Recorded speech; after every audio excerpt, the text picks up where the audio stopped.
My father came from Japan in 1905. He was 15 when he immigrated from Japan. He worked until he was able to actually build a store. Let me tell you a story in the form of a dream. I don't know why I have to tell it, but I know what it means. Close your eyes, just picture the scene as I paint it for you. It was World War II when this man named Kenji woke up. Ken was not a soldier.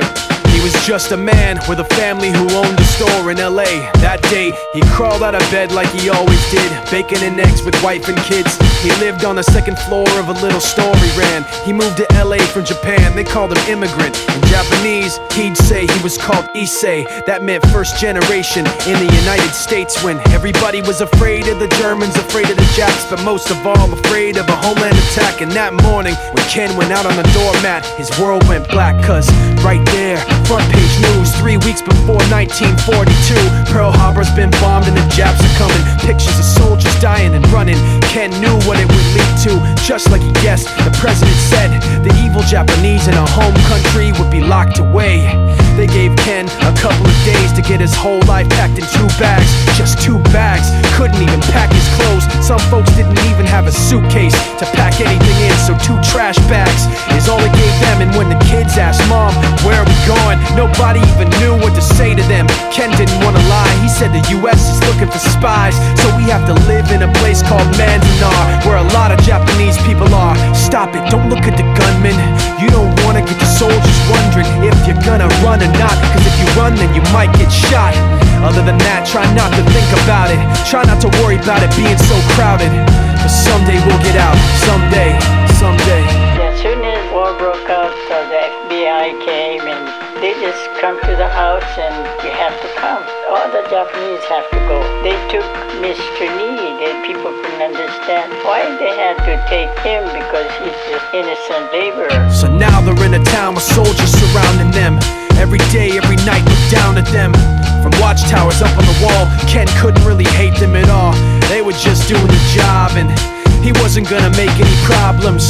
He had a little garden, vegetables and fruits that he gave to the troops in a basket his wife made. But in the back of his mind, he wanted his family's life saved. Prisoners of war in their own damn country, what for? And time passed in the prison town. He wondered if he'd live it down if and when they were free. The only way out was joining the army, and supposedly some men went out for the army, signed on, and ended up flying to Japan with a bomb. That 15-kiloton blast put an end to the war pretty fast. 2 cities were blown to bits. The end of the war came quick, and Ken got out big hopes of a normal life with his kids and his wife. But then they got back to their home, and what they saw made him feel so alone. These people had trashed every room, smashed in the windows and bashed in the doors, written on the walls and the floor, "Japs not welcome anymore."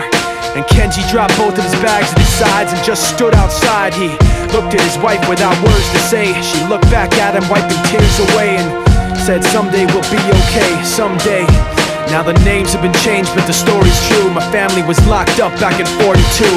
My family was there where it was dark and damp, and they called it an internment camp. When we first got back from camp, it was pretty bad.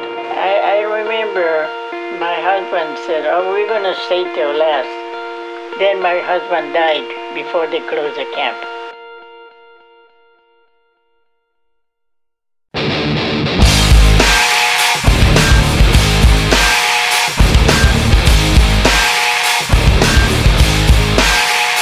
What do I do to ignore them behind me? Do I follow my instincts blindly? Do I hide my pride from these bad dreams and give in to sad thoughts that are maddening? Do I sit here and try to stand it? Or do I try to catch them red-handed? Do I trust some and get fooled by phoniness? Or do I trust nobody and live in loneliness? Because I can't hold on when I'm stretched so thin. I make the right moves but I'm lost within. I put on my daily facade, but then I just end up getting hurt again by myself. I ask why. What in my mind if I can't rely on myself? I ask why. What in my mind if I can't rely on myself? I can't hold on to what I want when I'm stressed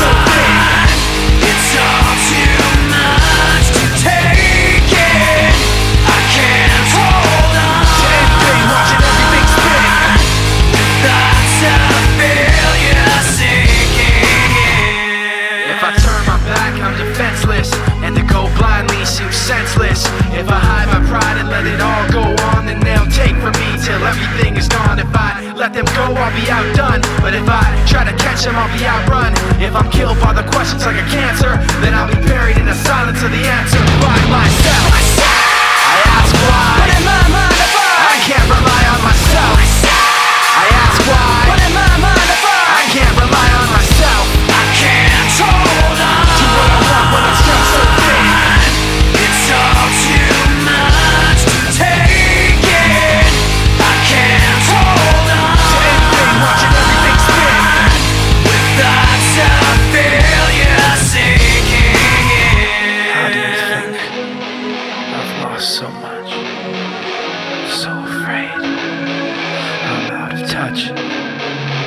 How do you expect I will know what to do when all I know is what you tell me to?